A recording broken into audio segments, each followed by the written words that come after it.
listening to Soul Crush, a podcast dedicated to spirituality, sexuality, and sharing stories that inspire the soul. We release an episode each new and full moon devoted to healing the shame that binds us and illuminating the infinite possibilities and courage of the human spirit. We recognize infinite universal divinity as who we really are and help move others away from ideas and beliefs around God and love that are oppressive.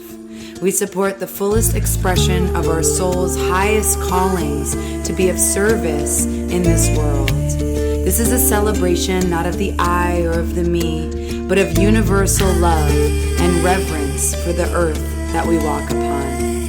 I am your grateful host, Adriana Rizzo, and I am humbled and honored to be here with you all.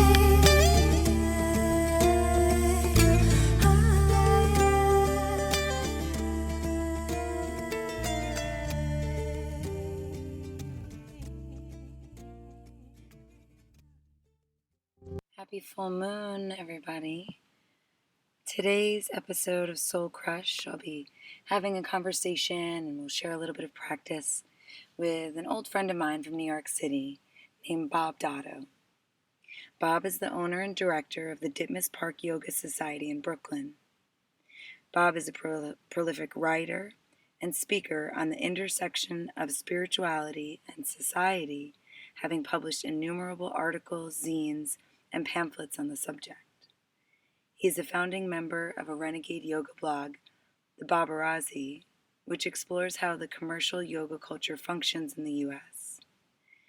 He was the managing editor of internationally acclaimed Journal of Religious Studies, Parabola, and was the founding member of the elusive post-punk band SPR CSS.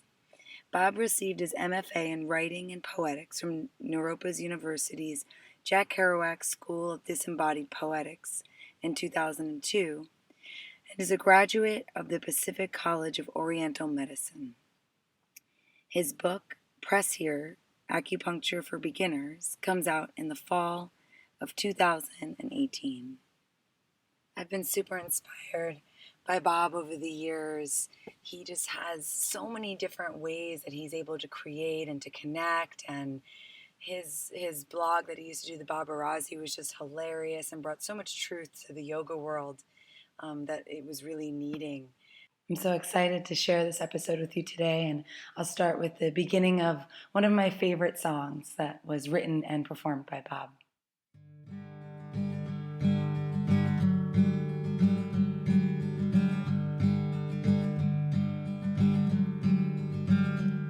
Oh, I've left these seeds for you, bird, that you might decide to choose.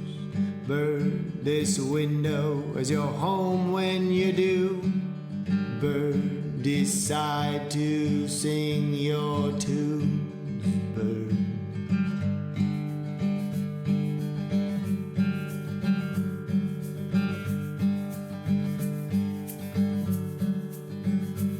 Well, thank you, but I don't need seeds, sir. I just need to sing and to breathe, sir. And there's nothing else more that I need, sir, as all things pass at their own speed, sir.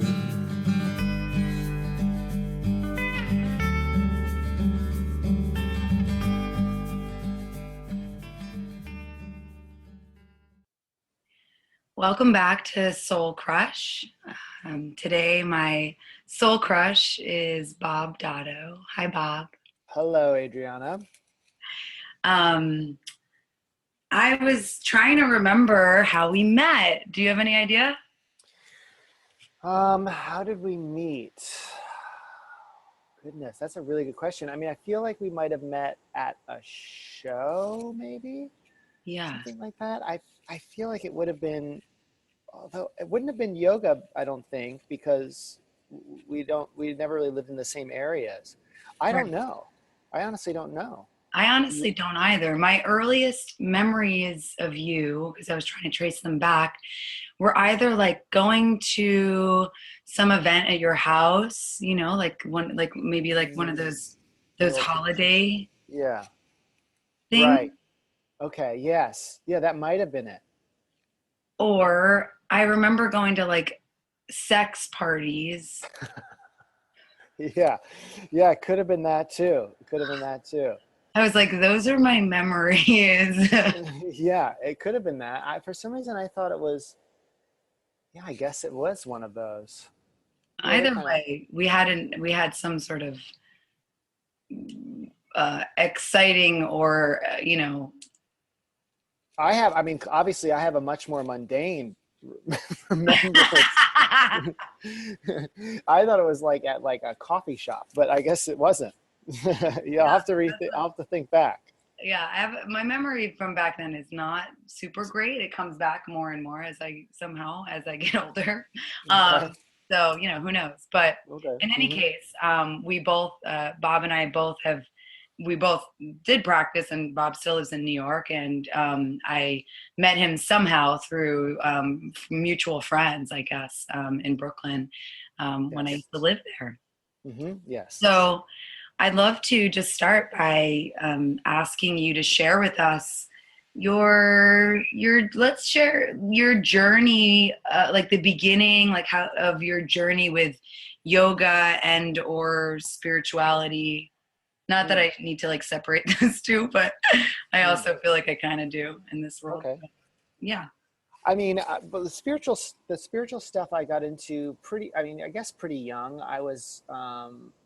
I mean, I was always into like psychology or psychological things, even like as a young kid, like 10, 11, 12, something like that. And then when I was about like 15 or so, I started to, I mean, I think because of the music I was interested in, which was like alternative kind of music, you get some of that stuff filters in, some of the spiritual stuff filters in. So I was listening to like a lot of like New York bands like Sonic Youth and Mm. some of those no wave bands and stuff. And not that they were spiritual in nature necessarily, Right. explicitly so, but you hear things. And then I was interested in like punk rock stuff, and playing in bands. And certainly in that world, there was a lot of spiritual discussions happening, and there was like Hare Krishnas floating around, Mm-hmm. when I was interested in that. So when I was about 15 or 16, I kind of got interested in like Buddhism just from a few books.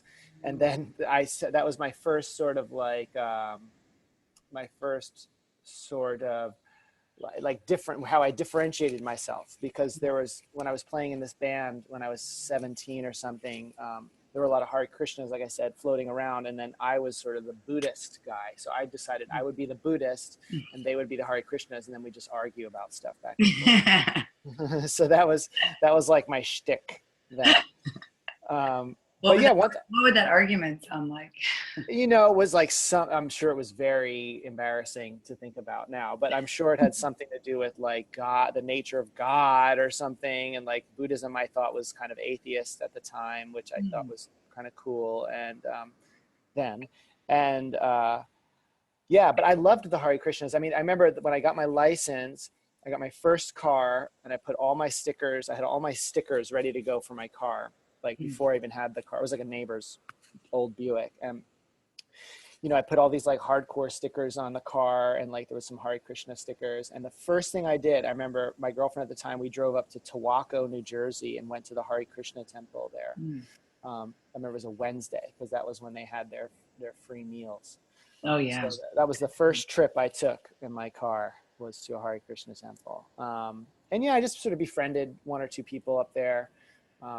So that's where it sort of started. And then but I immediately got interested in like, I was reading Chogyam Trungpa at that point because a person in my high school gave me a book of his, Mm.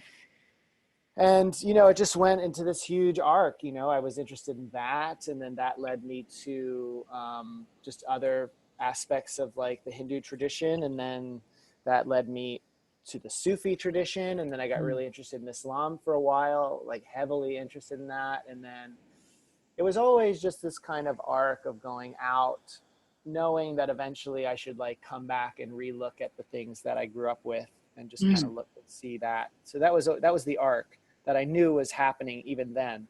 Yeah. But it just took a while to kind of get there. Yeah. Um, but yeah, but I tried it all. I mean, I tried it all for Yeah.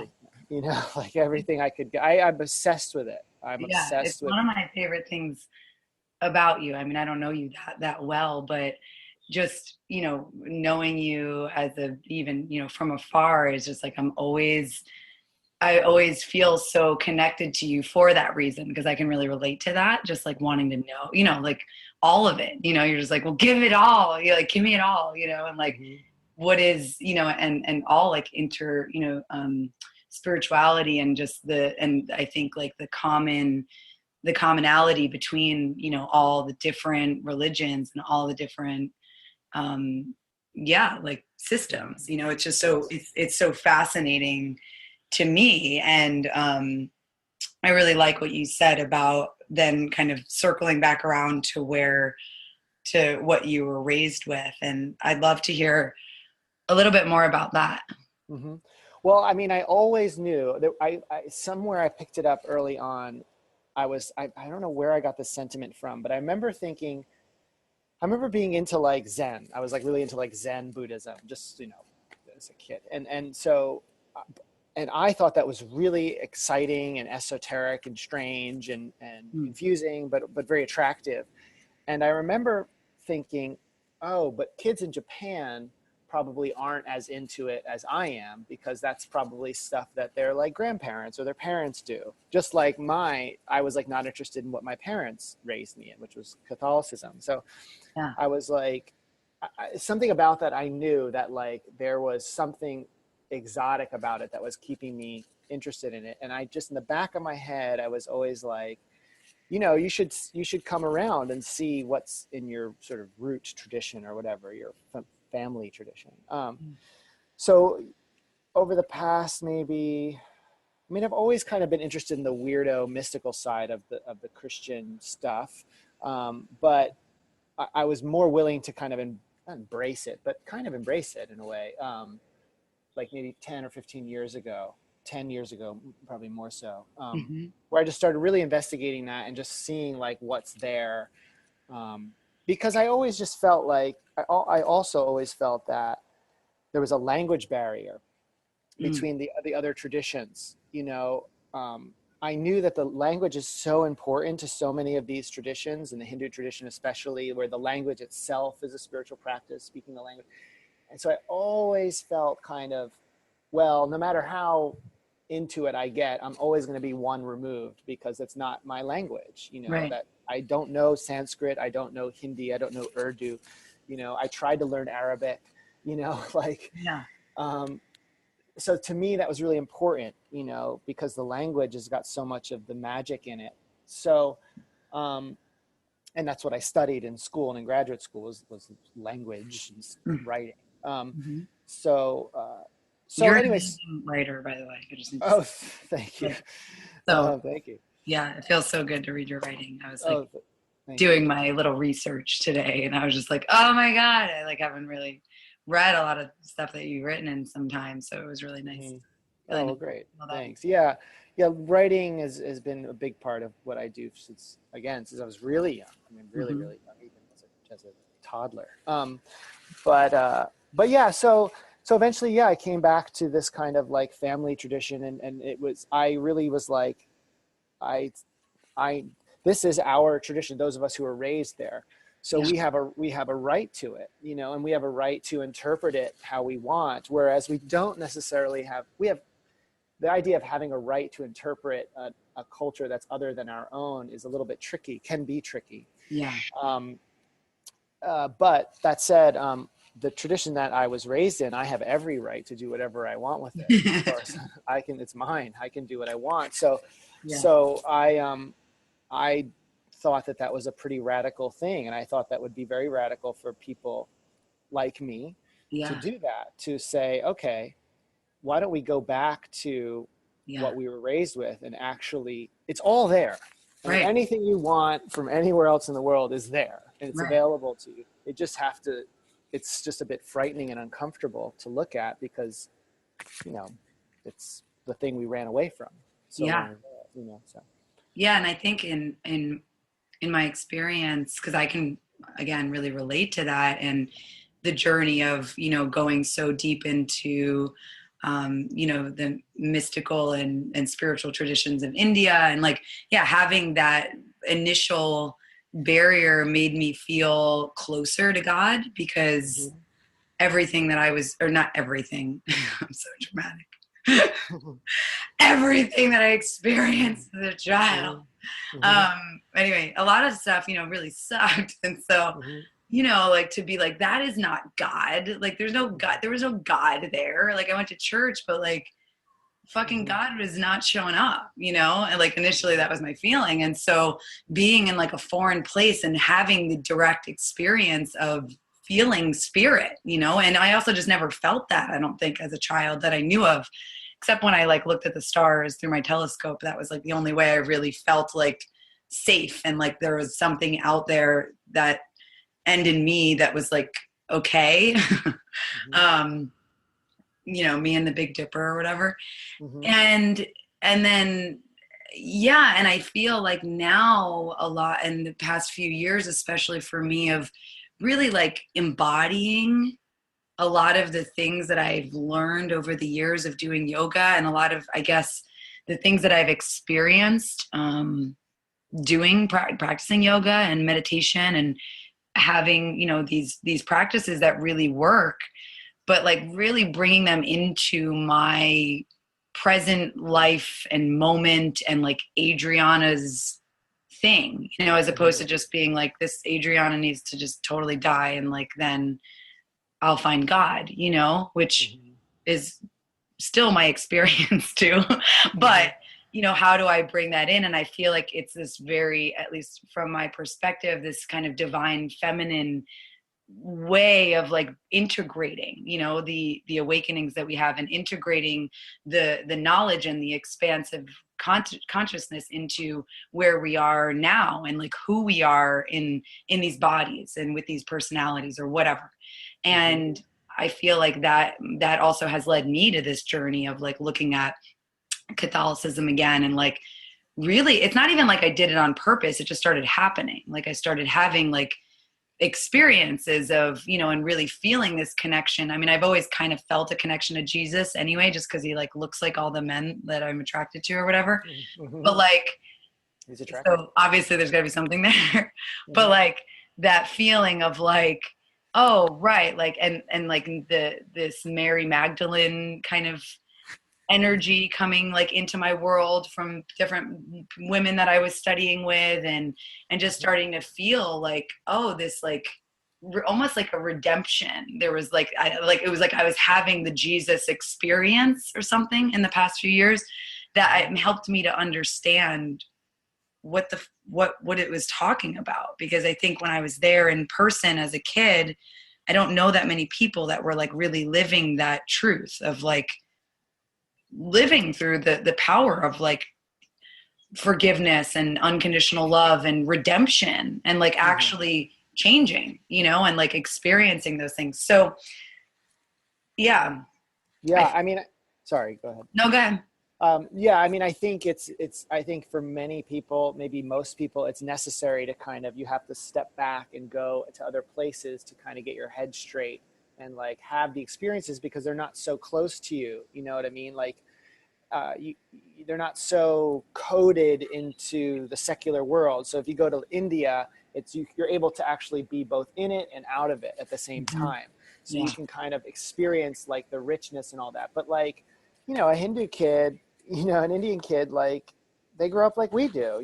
They're like kind of into it, but they're also like, I don't know, it's like stuff my grandparents do. You know what I mean? Like, Yeah, it's it's amazing secular to world in a see lot of ways. how much that can, and how much that perspective taints or gets in the way of our experience of God. Like I remember being in India with one of my friends who grew up there, and like going to this temple and being like just getting like shakti blasted, and like feeling like, just like totally like, oh my God, this place is amazing, like super tuned into this energy, and he's just like, what the fuck are you talking about? Like he was just like bored. Like he was like how I would be at church, like going through the motions and like getting the bread and like whatever, Mm-hmm. and then, like I remember being like, what? Like so confused, and how much like I really feel like why all that stuff comes from us, you know, or like going to see certain like gurus that would come to town and I'd be like, go there, like, God, I need help. Like, like this teacher's going to help me,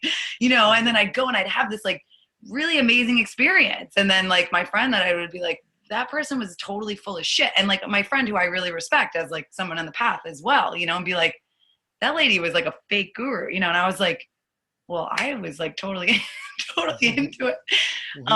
And also the last thing I'll say about that, I just feel like how much of it is like, I guess like part, like our perspective and what we put into it, but like how interesting then, like recently I went to a Christian church and like singing these songs to Jesus and also feeling that same Shakti, you know, and like, I don't know, I'm curious, like if it's like literally just like an openness and a willingness to feel that spirit in whatever it is that we're doing, you know, as opposed to like waiting for something on the outside to actually be like, oh yeah, this is it, you know, or like, or is that a real thing? Like sometimes Ram Dass talks about like how, and I wanted to ask you about this too, of like the difference between like religion and spirituality, but also like, what is it that like makes it,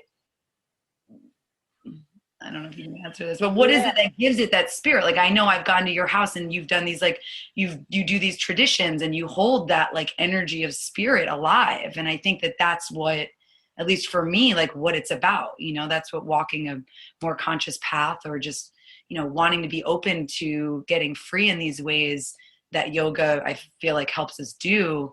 That's what it's about, is about that experience of spirit. And I feel like you hold that. So I'm curious, like what you feel about that, and also the difference between religion and spirituality, if you feel like there is one, or yeah. I mean, I think religion is like the cultural, religion gets a bad rap, you know, like the whole I'm spiritual, but I'm not religious kind of stuff. Yeah. But religion is just, it's a cultural container. Religion is culture. So like, it just is like, there's no real, like people think that there's an end to it or an edge, you know, where it stops and then all of a sudden it becomes spirituality or something. I don't really think so. I mean, religion is like, it's like the cultural, it's the culture's body of living the spiritual tradition with certain codes of conduct. Like that's what it is, you know? So what, you know, to be able to say where that begins and ends is very difficult.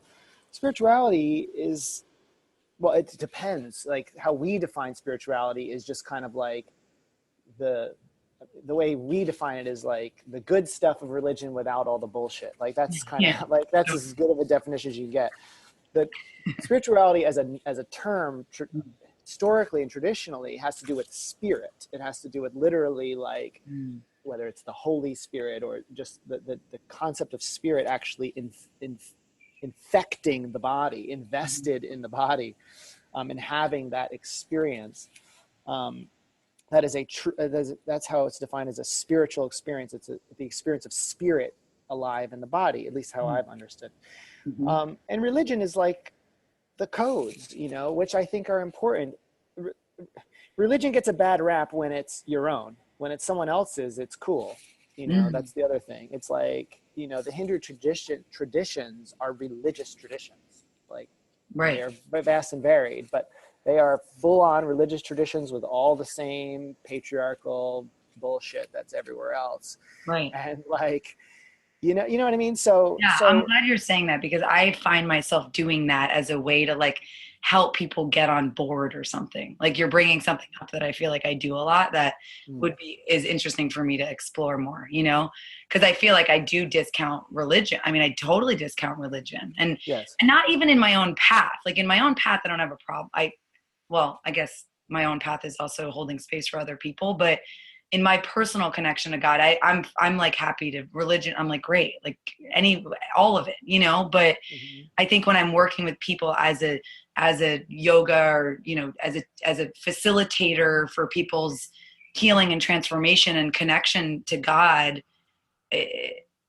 I will like kind of, I'll say that a lot, you know, where I kind of like discount religion so that way people can kind of get over that resistance or whatever, you know? Well, yeah, I mean, forms feel very static, so they're easy to bump up against. And spirituality feels very fluid, so it's like, oh, there's more room to grow, and that's true. I think the whole religion versus spirituality concept is a symptom of what's going on. I think it's real, and I think it makes a lot of sense. Mm-hmm. Um, and But yeah, so I would say the same thing to someone. If I were talking to them about their spiritual path or whatever. Mm-hmm. But I would also say that like everything's in flux. The religion feels more static because it in a way is, because it has like centers to it, like central points. There's the Vatican, or there's like, Yeah. The Eastern Orthodox, it has posts that make it, that things refer back to. So it keeps things a little bit static feeling. Yeah. But like I said, if it's your tradition, you have a right to define it, so, and luckily, if you're interested, or anyone's interested in like the Christian tradition as a whole, Yeah. there is so much rebellion within it. Yeah. So much that there's so many examples of people you have like everything from the Adamites, who I find very attractive. People don't even know if they really existed, who are like, we don't wear clothes, nothing is a sin, free love, have sex with anyone you want. And this is early. This is like 300 AD, them saying that. Wow. To like, the 1500s and stuff, where you have levelers and diggers and ranters and all these people being like, in England and Europe, so there's just so much. The precedent is already there, for rebellion within the tradition. You just have to want it. You don't have to want it, I'm just saying, but if you want that, you need to want that. If you want to get into that tradition, you just have to want to do that. And it's a bit frightening and uncomfortable. So yeah. But it's all there. Do you, yeah, I love that. Mm-hmm. I mean, I think the nature of rebellion, I feel like it's so innate, like I don't know, I think in many traditions, it's like the nature of evolution, or the nature of expanding our consciousness. Like I feel like there has to be some level of that. There has to like some level of like wanting to rebel against what we know, in order to be able to have some other experience in itself. But I'd love to talk about free sex. Okay. I think. Okay. What about it? Well, it's more like this. This is what I want to talk about. Because I do want to bring in like the topic of sex and spirituality a lot on this podcast. It's kind of one of my intentions. But I personally still feel like super awkward about it. Not all the time, but like in this moment, I feel like, I don't know, 10% awkward about it. Like I can't ever totally get to what the direct question is. But I just know it's important. And one of the things that came up for me when I was recently like talking to somebody about Mary Magdalene, and just that, that she was portrayed as a prostitute because of like the story, and I could be totally wrong, so I want to hear your perspective on this for sure, but because of the stories of her being a sinner, that then the kind of church fathers made her into a prostitute, just because there was like that she sinned, and they assumed the sin was sex for some reason. And so I'm just like, and I just love, I just want to hear more about if you have any kind of insights on, Mary Magdalene, but also just on like the feminine in spirituality, and like where sex comes in, like as a sin, and like how, I don't know, how the patriarchy has somehow convoluted that, but then also in our modern day world and culture and yoga and the consumerism of it, like all of the mayhem around it, where like the men are just, you're not allowed to fuck anybody, and like the women are like we just want to be naked. You know, like it's like so interesting. And so I'm curious what your thoughts are. Well, there's a lot there. I don't know where to begin, but like Mary Magdalene is a great mystic, and how you interpret her is in a way up to you. I mean, you're right. Mary Magdalene, as seen as a prostitute, happens around 600 something. I think it was one of the popes gave a talk or something and was like, kind of made this decree that that's actually who she was. So that comes much later, as far as I know, as her role. Now, you could say the other side, be like, well, we want her to be the prostitute because like she should have a right because like sex work is work, and I agree with that too. So it really depends like where you're coming at it from, but she is a mystic and she was right there with Jesus from the beginning, more or less. And and depending on which story you read, which book you're reading, she's the first to see the risen Christ, and she's the one that people don't believe her. And she has to tell people that this is true, this happened. And Jesus presents himself first to her. That's significant. I mean, that is significant. If everything is significant in the story, then the fact that he presents himself first to Mary, at least in one of the texts, is significant, So, yeah, and her name, I don't know how much you or your listeners know this. Her name is thought to come from the tower. Magdala, I think, has something to do with tower, like a lighthouse kind of thing. So if we read the names, the names as, what's the word, like archetypes or icons or things, her whole thing is like the lighthouse, just kind of show the way in a way.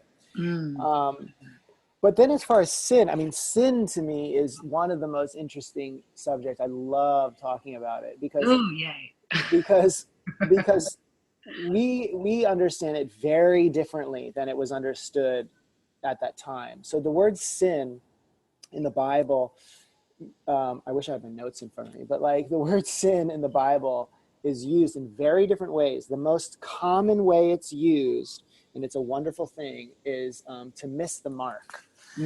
So it's related to this. It's this idea of like shooting an arrow and missing the mark. So sin has this very kind of, if you pray to like help me with my sin or whatever, it means help me when I'm trying to do something that I know is the right thing to do and I keep missing it. Like help me get on the right track. It's not like a static thing. And it was rarely used in the Bible that way, as like it was more like an intention. Like it was. That's why there's so much pity towards people who are sinning, and less like you're awful. It was more like help this person because this person is trying and not succeeding at what they're trying to do. So much more compassion. A ton. That's why. That's I'm so relieved. The books, when read correctly, I think, what I believe to be correctly is extremely compassionate. It's tough love in a lot of places, but it's love nonetheless, when Jesus says like, I didn't come to hang out with, the saved, I came to hang out with the sinners because the doctor goes to those in need. Like that's the message, right? Like now every time I even have a hard time saying sin and sinner because it's been so intensely ingrained. Even knowing this stuff, it's been ingrained in my head that like that is like a dirty, evil kind of word.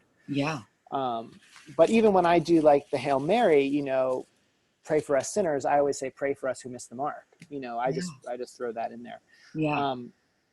But yeah, so this idea of being among the people who are trying and not succeeding or whatever is a really amazing thing. So yeah, that's why so that you can look at it being like no person, when they say no one has no sin or original sin or something like that, it's made out to be so intensely negative when actually it's the human condition is to like attempt and to fail and to attempt again and to, to try, make effort. That's a human thing. Right. But it's been so interpreted to be like, oh, you're born dirty and you're born this. It's Right. like, no, you're born with flaws. Right. Flaws, again, what's a flaw? But like, you're born with like this attempt to be something and to struggle towards it. Totally. And the Um, nature of missing the mark, or it's mhm, like I found and I find in my own experience of like the amount of suffering. And I remember like Marianne Williamson, who like teaches a lot of the course on the Course in Miracles. I'm sure you know she, mhm, if those of you listening don't, but I love her. But anyway, she, talked about it once, and it was so resonated with me around, that like God isn't like doesn't punish us because we punish ourselves usually. Like when we like, and I've had that experience of like, we make a mistake, and it's like the amount of suffering that I've caused myself around like feeling guilty and blaming, and it's like that did in the end and does, not that because like I'm here, I still am doing it, but it has brought me so much deep connection in a way, like because suffering, like in any spiritual tradition, is also a part of the human condition. Like we suffer, and that's how to what do we do with the suffering, and mm. yeah, I'm glad that you I mean, the suffering is the teacher. I mean, it is really, suffering is an intense teacher, but a teacher, and probably the teacher for most people. yeah, totally, It doesn't get more in your face than when you're going through a period of suffering. totally. And if Yeah, you're I want to give open, everyone like a suffering permission slip. Like I want you to tell us about suffering. oh yeah, I mean, that's the whole journey. That's the whole deal. I mean, every tradition I've ever come across discusses suffering Mm, as the place. It is like where the work gets done if you're willing to go there, mhm, and you can relate to it and you can move with it a little bit. mhm, um, yeah, I mean, you have to suffer. I don't mean like you have to suffer, like go to jail. I mean, like, right. suffering is a human condition. It comes from the fall. The whole story of Eden is about that, Mhm, is about that first form of separation. um, that's what that's about. And it's not, it's the story of the human condition, that mm, the human puts a separation between itself and true nature, whatever. mhm, And in that experience is suffering.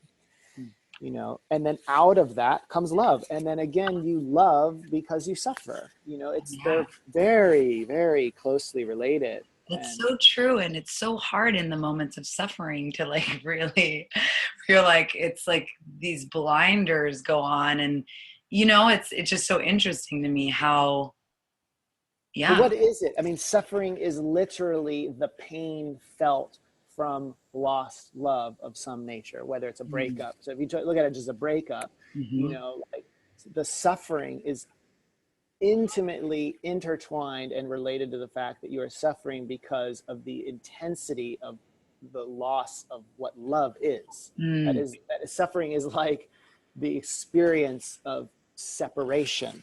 yeah, So it's connected. They don't come. It's not like, oh, people.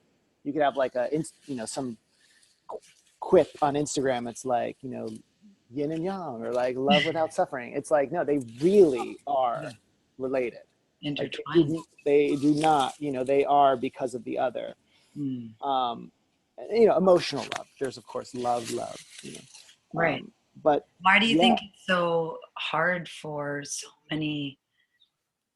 I'm making a broad generalization assumption right now, but why do you feel like it's so hard for us to feel like okay about that? Like I find so much of the things that I need affirmation for from my friends, you being one of them, and that I hold space for with, my students, for example, is just that, is the permission to suffer. And it almost immediately because I've had a like tiny bit of experience of suffering and moving through it and suffering and moving through it and suffering and moving through it and losing and loss and, doing it like a few times. And so it almost it can immediately bring you into the love again, but it's like it needs to be acknowledged or something. And Well, suffering's no joke. It's no joke. Like, we can talk about it being, well, you have to go through the suffering and it's important to suffer. But in the state of suffering, it is literally the worst possible experience you can have on the planet. Like in those moments. Yeah. In those moments of suffering, it is like, this is the worst thing you could possibly go through. Yeah. So like, but that is what it is. It is literally the worst thing, because love is the greatest thing you could go through. So like, to have that, to lose that, is the greatest loss, so it is going to experience that. So who wants that? No one wants to go through that. Right. At the time, maybe. Right. But if you can bring some witnessing to it, some sliver of distance between you and the experience, it can become the practice at the time. I would say most of the time it is not. It's just you're immersed in it and it's just like, get me the fuck out of here. But there are moments when it can literally be, and those who are well versed in it, they can actually sit in it and let it burn up all the old karmas and all the old stuff and that suffering. That's the story, Ram Dass, speaking of him, tells about like Maharaji. The woman comes to Maharaji and says, "Oh, Maharaji, I suffer so much, I'm in such pain, I suffer so much." And Maharaji looks at her and says, "Oh, I also suffer so much." But he was saying it like it was a good thing. And she was saying that, those kinds of people, are able. And it's totally, thank you for telling that story. I love it so much. Just so much of like why it's like we think that we will have gotten somewhere when we stop suffering, which like, it's just so, it's like, where are we going? I don't know any person that I've ever met who is worth their weight in anything spiritual has you look into their eyes and you can see that they have suffered on some level, whether it's just heartbreak or growing up or whatever it is. You can see that. And those that haven't embraced that or come to terms with that are the ones that I find very thin and untrustworthy. Because through suffering you gain empathy, hopefully. And you gain humility, hopefully. I was actually, you just read my mind. Right. Maybe even more important, there's the humility there to say, like, when someone is suffering, to not give them some sort of quip answer of like, some sort of spiritual answer. It's like, no, it sucks. It's hard, and it's there for a reason, in part. Yeah. I was going to ask you about humility. I want to, I'm trying to pare down the things that I want to ask you because I can ask you for so long.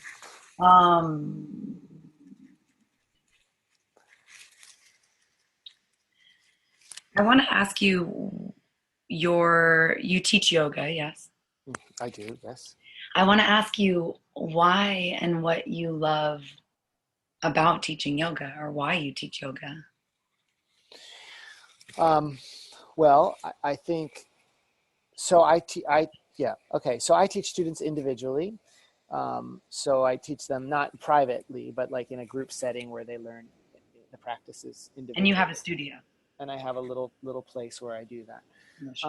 Why do I do that? I mean, I think, well, I do it because I think it works. I have direct experience of it. And I think these postures, when done in a certain way, can elicit certain experiences that can create an experience in the body that I think is very beneficial to spiritual growth or work. I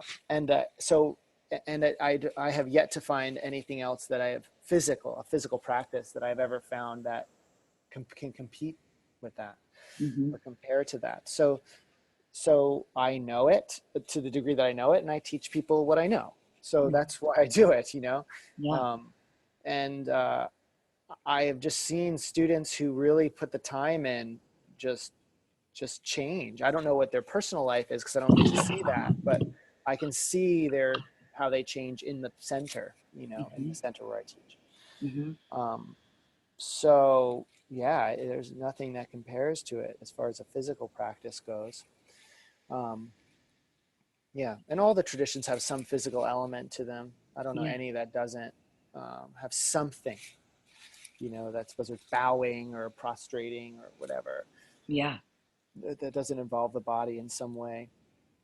But yeah, the yoga asanas are key for me. Key Awesome. for me. Yeah, if you believe that there's substance within you that can get blocked and you know prana or chi or what you know spirit or whatever, if you understand that there are ways in which it can get bunched up, Mm. then you can do these methods that can free those areas so that it flows more freely throughout the body, which allows you to have a more comprehensive experience of yourself and your surroundings and things like that, you know. Yeah. I was, because you also do body work and you're coming out with a book on acupressure. Yeah. Yes, that is true. Hmm. So what is yeah, will you tell us a little bit about that and just Well, that connection of the body to spirit? sure, And because, there's also like plenty of people out there that practice yoga that don't have that experience too, so I'm always sure. curious, like what is that, because I experience asana in that way and didn't always. And, so I guess there's I two mean, questions. yeah, I wouldn't say that like every time I practice, I'm having like a spiritual experience Yeah. necessarily. You know, it's because, and I don't even care. Like Yeah. I don't have to worry about that. Like I know that Mm. the effects it has on the body will Mm. yield what I want it to yield, more or less, you Mhm. know? Yeah. And that's all I care about. So like, I really don't need anything else added to it. I don't need to chant while I'm doing it. I don't need to think a certain way. I know, like I take a very kind of pared down view of what the practice is. And to me, it is truly about the body. Mhm. Like there are people who say it's not about the body, it's about spirituality or whatever. Right. And I think that's fine. I actually think it's actually about the body. I think Yeah. it's the body is a something that needs to be worked with. So Mhm. to me, it's the opposite of being. It's like not the opposite, but it is.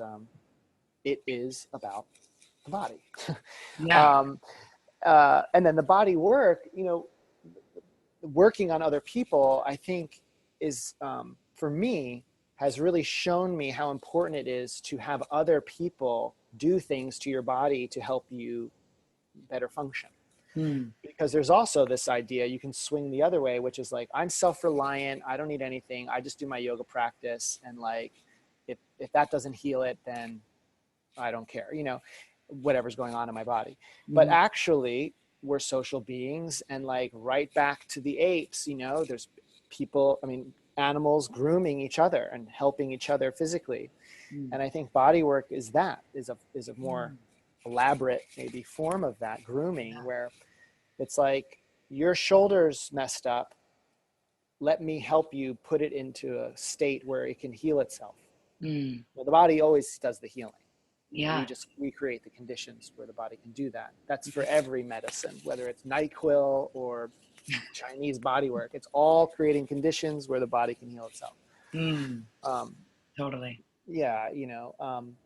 So yeah, so the body work for me is just like the expression of. I thought on that level, it's just the expression of um, admitting that we are social and that other people can help us do things that we couldn't do ourselves. Yeah, and like that connection and that like relationship and um that intimacy, and that I feel like the thing that it can be so hard to it can be so hard to not feel, I think, in our world like we're supposed to be able to do it all on our own or something, and that quality and that aspect of like receiving, even, like for me, and like body work and like having people work on my body, like, I mean, that shit has saved my life like many times. And like, I mean, I feel really fortunate that I've been able to,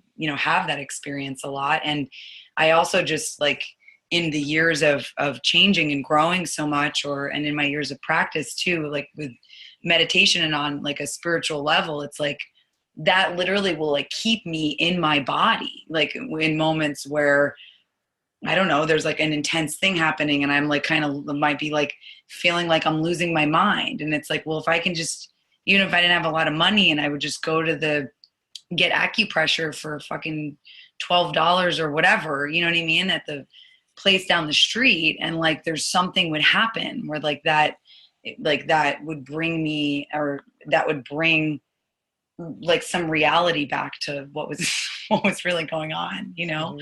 I think Yeah. that's where the physical practice too is like it is really really important in that sense. Yeah, and this culture unfortunately has sort of relegated body work and things like that to the luxury field or the service industry. Not really service industry, but although it is that too. But Right. to like kind of like these are things you do to pamper yourself or something. Right. When actually they're things you should be doing all the time. Like your Yeah. partner or like a group of Yeah. friends or something should have some understanding of how to like work a Yeah. shoulder or work a neck, so Yeah. that like you can just be like, hey, can you work on that, and then they can do that.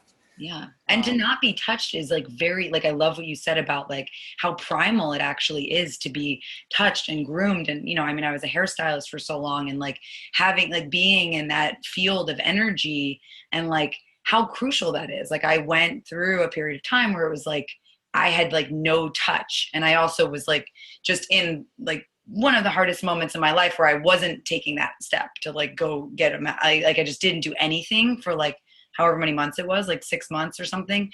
And I just remember like how isolating, like how intense to like never be touched. Like it's almost like crazy. It's just like not Yeah. human, you know? I mean, it's Ugh. integral to. I mean, there's all studies about like children who aren't touched and how they Mhm. like develop illnesses, and their growth rates are very different, and they don't actually, their body doesn't evolve in the correct way, and they don't create antibodies. I mean, there's all sorts of research on how touch Mm. from other people is like integral to our health Yeah. beyond just as infants. Yeah. So yeah, it's a necessity. It's a necessity. Yeah. You know. So give your friends a foot massage and ask them for one. Yeah, exactly. Wherever you're going next, ask your Exactly. coworkers and get fired. Yes. But Mhm. so I wanted to, I remember you posted this video on Instagram and I was like, yes, Mhm. I want more of that. Okay. And you were talking about anger, and you were talking about what's underneath anger, and you were just, really just sharing about, because this is something I'm super interested in, and I hold a lot of space for other people for, even though half the time I feel like I have no idea what I'm doing.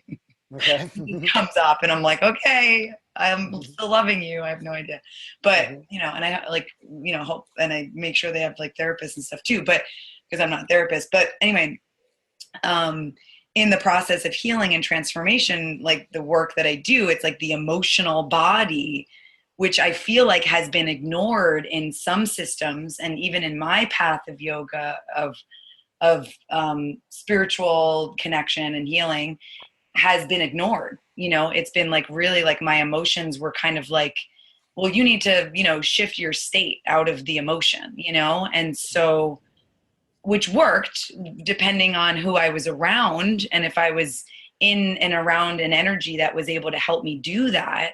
But then it really crashed and burned for me at one point. And that's when I became aware of how important it actually is to integrate our emotional body into our experience of spirituality and being a human, and walking the paths that we're all walking to be conscious and more compassionate and loving people. Mhm. So yeah, I'd love to hear just a little bit on me, and particularly anger, because that's the thing that I feel like is so like in the yoga studios. It's like, we can't be angry. Like I just love talking about anger. Mm. I just Yeah, anger is great to talk about. I mean, Yeah, first, anyone who tells you that the emotional experience is a lesser form of human experience is just totally full of shit, and like totally not totally frightened of the Mm. emotional experience, which is a very intense experience, but it's an absolutely natural experience, and it is your right as a human to experience the full spectrum of human emotions. Yeah. Now, what you do with them is Yeah. like is up Right. to you, you know. Right. But that said, so yeah, you know, emotions. I mean, to me, this is how I understand them and kind of relate to them. There's no real hierarchy to them. It's like they serve functions. They're what the work that I've done has always been about emotions being sort of irrational responses, not irrational like I'm crazy, but like non-rational responses to stimuli. Mm. So something happens in the house and your apartment or whatever, and like, or you get a phone call and an emotion comes up and it's tied to so many things that are related to that. Um, so to be able to witness that emotion and recognize, okay, I'm now coming into the state of anger, Mm. you know, you can, that's that distance I mentioned before. You can put a sliver of distance between you and the emotion. You're able to experience the emotion for what it is. So when anger comes in, you know, you can be like, if you're savvy, you can be like, okay, I am having an angry experience right now. Right? Mm. It's not even yours. It's just, it's the emotion Mhm. of the room or whatever. You Mhm. know, it erupts from somewhere that precedes you.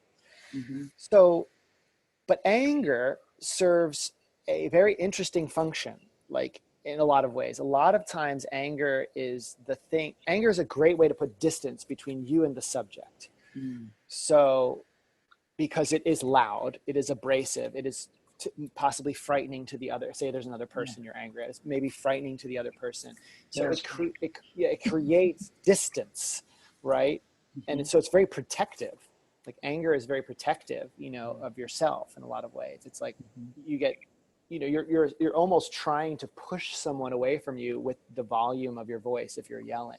Mm. Um, so okay, that's good to know. Like what anger can tell you in that moment is that I actually need to back up, step back. I'm trying to create space between me and this other person, for example. Yeah. And then you can actually go and look through what's behind it, what's underneath it. But it's a great, I mean, I should say great, it's not fun, but it's a very intelligent response to Mm. something that's intense, Yeah. you know. And it can trigger anger in another person, and then you're in that situation, which is just in and of itself crazy. But now you're both angry, Yeah. so now you both walk away, you know. So it serves a function, um, and if you can roll with that, then you're on good ground, because Mm. anger, I think, when you look through it or behind it, will lead you into places you didn't know were there. Mm. They all will. I mean, all the emotions will, but Yeah. anger in particular is a pretty colorful one, to say the least. What You do you know, feel like is typically through, like, if you go through it in your experience, what have you discovered? oh, it's almost. I mean, in my experience and everyone else's experience I've ever been in contact with, it's almost always fear, because most Mhm. things are Yeah. embarrassment, fear of being seen or being vulnerable. It's usually that. So Mm. like the example I often give is like the parent the child they're on the line at the bank, and the child has an ice cream cone and drops the ice cream cone, and the parent gets mad. Well, nothing's really happened there that's particularly terrible.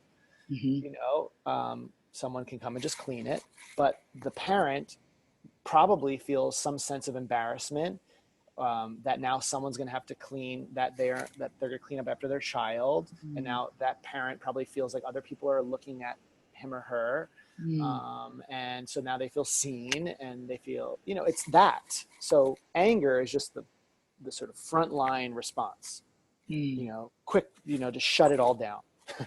you know, shut the situation down. But really, what's behind it is like embarrassment and vulnerability and things, Mm. um, and Yeah. fear as roots of all that. Yeah. But yeah, it's not to be judged. Certainly not to be judged. Mm. What's to judge? Yeah. I mean, I've never met a holy person who doesn't experience emotion, Mm. and anger is usually the one I've often seen. Yeah. You know, Yeah. If you go, you look around and you see like sadhus and stuff like that, or videos of, the Kumbh Mela and stuff, what you see is a lot of joy and a lot of anger, Yeah, you totally. know, you know, That's um, definitely been my experience. yeah, But I like, think that's part of why, like, I'm super interested too, though, and like in that not being and not that like there's a perfect way of dealing with things. I mean, there never is, but I'm still interested in like, what do I do with this, and like, right. well, What do yeah, you do with the emotions? yeah, and like, I just mean in those moments of like, because that's apparent to me too. There's like a lot of joy and a lot of ecstasy and a lot of, and then there's like a lot of anger and there's a lot of rage, and these are these like, and so that's part of why I'm interested in not just that fact, which I've had a lot of experience with, but also how do I effectively get closer to somebody in those moments, because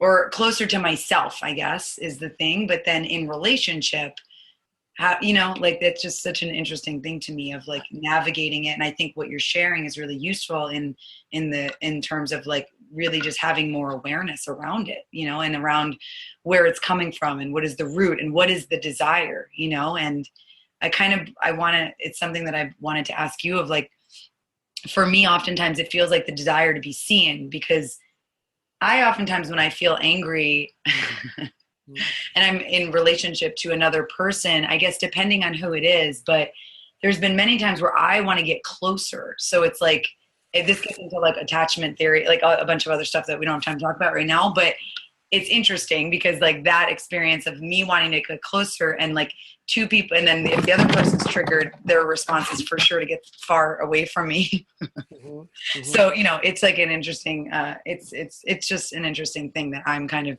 in the midst of the of evolution of, or in the midst of the discovery of right now, it feels like, and so I feel like what's underneath that is just really wanting to be seen, like that feeling of vulnerability of me, like I can almost like cry, like just thinking about it, of like just like wanting somebody to like witness like what's underneath it. Because even in these moments, like a lot of the time I'm aware, like I might still be having it, but I'm like, I know that I don't really like that there's something underneath this that's just like wanting to be seen, and wanting to not be left, Mm-hmm. and like, so it's interesting. And I guess like, now I'm like, we're having, thanks for the therapy session, Bob, but like, Mm-hmm. I'm also interested in what helps you feel seen, like, or what does it feel like to you when somebody sees you and like, and you are in that, in that like deeply vulnerable and open place, like,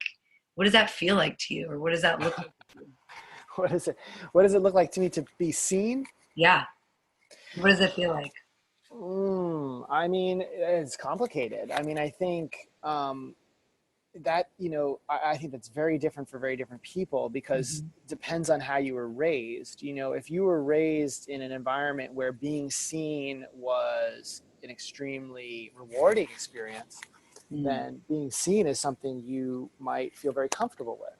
Mm-hmm. If you were raised in an environment where being seen was very uncomfortable or embarrassing, like maybe you played a musical instrument and like your parents had you do it on Thanksgiving in front of everybody and they all laughed. Like, for example, I don't, Right. we're making this up, but like that would imprint something, Yeah. and then it doesn't mean that you're going to turn into like a recluse, but it could also manifest a different way. You Mm-hmm. could just keep challenging it and like needing to be seen, and that in your drive to be seen might be overemphasized because of how little you were. Or you could just go into this recluse model where you're just like, that's a dangerous place. Yeah. So it really changes for different people. I mean, for me, I was, kind of like an odd person in my family, because I think in part because I was adopted so young, at like 10 weeks and stuff. And I was always just very different than them. I had different interests and stuff, and I had a lot of cousins and stuff who I got along with all of them fine. You have Um, siblings? Step siblings. Okay. But so I had a relatively healthy environment, but I definitely felt like oh, I'm kind of the weird one here. And then we would even make jokes. My mom always, still to this day, is like, oh, you're so weird. Like, Yeah. why do you have that Yeah. beard? All these kinds of things. So it's very like humorous. Yeah. But I think that also created in me like, um, some sort of, I don't want to say uncomfortability, but like, I would say that being seen is not a neutral experience for me. Mm. I play with it. There's Yeah. times when I really, really like it, and there's times when I really am just like kind of cut off, and that's everyone. Yeah. But I would say that whatever being seen means, it for me is a bit, it's not neutral. It's one or the other, and Right. kind of It's back it's and forth. changing and it's moving according Yeah, to where you're at. And yeah, yeah. mm, But that's, I think for a lot of people, that's a lifelong, it's a lifelong yeah. unpacking, Yeah, for sure. if you're into that, Amazing. Yeah. Yeah. Yeah. So Mm-hmm. our time is Oh, okay. up. Great. Cool. So I would love to just close the session with with us just closing our eyes just for like a minute. Okay. Are you cool with that? Sure. Yeah. Okay, cool. So if you're listening, those of you listening, if you can find a comfortable seat and close your eyes, as long as you're not driving, obviously. And if you're driving, you can just kind of listen, and we'll just tune in inside for a minute. So you can find a comfortable seat and let your eyes come closed.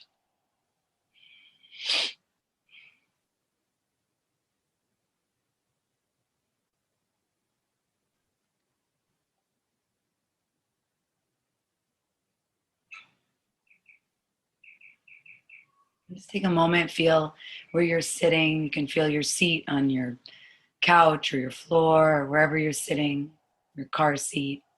And just bring your awareness into your body, your legs, your hips, your butt, your feet.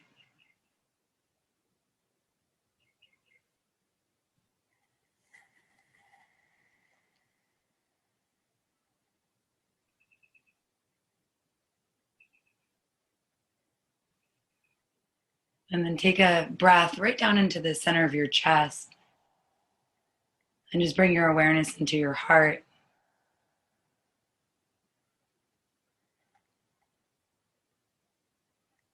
And just take a moment just for this last moment and just feel the part of you that can't be seen but can be felt.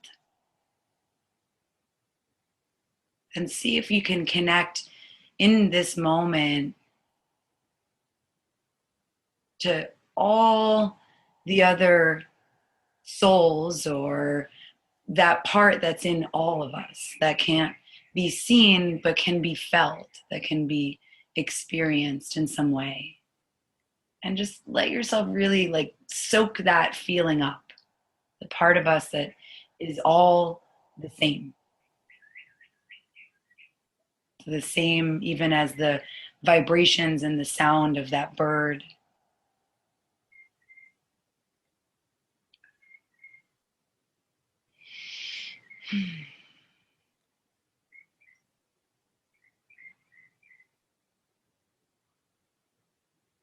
And just take an extra breath and just open yourself up to everything that this moment right now has to offer you. And we'll send this love and this awareness out to all beings. So, all beings that are suffering, including us, can open to the experience of love and being loved and being held and sending gratitude.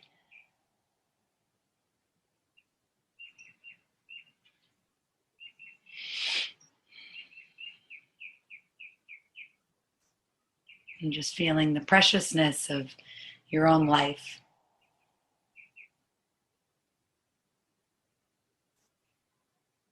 And then you can take a breath and let your body move and your eyes open.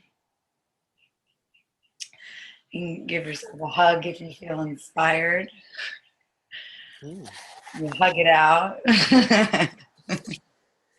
Thanks, Bob. I love you. Thank you, Adriana. It was so nice. Thanks for having me. Yeah, sending you lots of love. I'm really grateful that we got to connect, and I'm so excited to learn more from you and to get your book. When's your book coming? The fall, sometime in the fall. Cool. What's it called? It's called Press Here, Acupressure for Beginners. It's a very beginner's guide to just working points on the body. Ah, it's going to spread so much goodness. I'm so happy that you did it and doing it. Yeah, thank you. And then, yeah, is there do you have a website, or is there anything else you want to share with our listeners? I mean, if people are interested in this stuff that I do and that kind of thing, there's I really just use the Instagram page to talk about those things. So that's the New Old Traditions Instagram page. Yeah. And then that's all one word. And then the Ditmas Park Yoga Society is where I teach yoga in the school that I run. So Amazing. yeah, they can check both of those out on Instagram. Yeah. And what about your writing? Is there anywhere that you would send me? The writing, I haven't done a ton. I mean, I've done a ton, but not necessarily like online and stuff. But there's the old Babarazzi website that I used to do. There's Not New York. There's a site called notnewyork.net, I think it is, or you can look it up somehow. And that was a site I did about a lot of writing on like spirituality and esoteric stuff in New York City. Cool. The Babarazzi was about the commercial yoga culture, so did a lot of writing on that. So you can find that too. That's still up. So yeah, that's where I do that. And right now I just put most of my writing on the Instagram page. So. Amazing. Awesome. Mm-hmm. Cool. Thank you so much. Thank you. Yeah. Bye.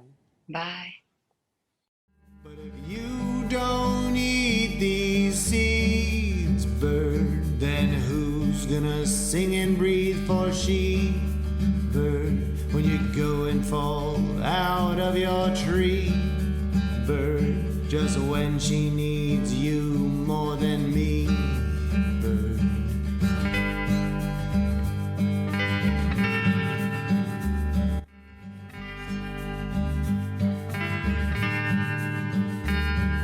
It's true, I won't breathe for long, sir, nor will I forever sing my songs, sir, and the wind won't always guide me along, sir, no matter that your lady was once strong, sir.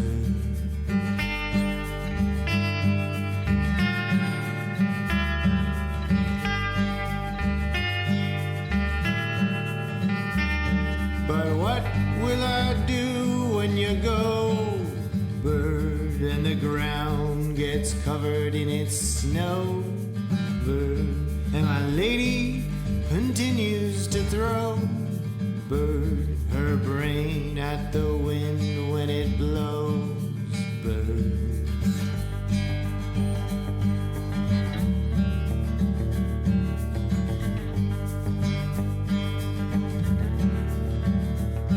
Look for me in the day, sir, and look for me in the shade, sir. And although you will not find me in any of these places, sir, the looking will make and keep you brave, sir.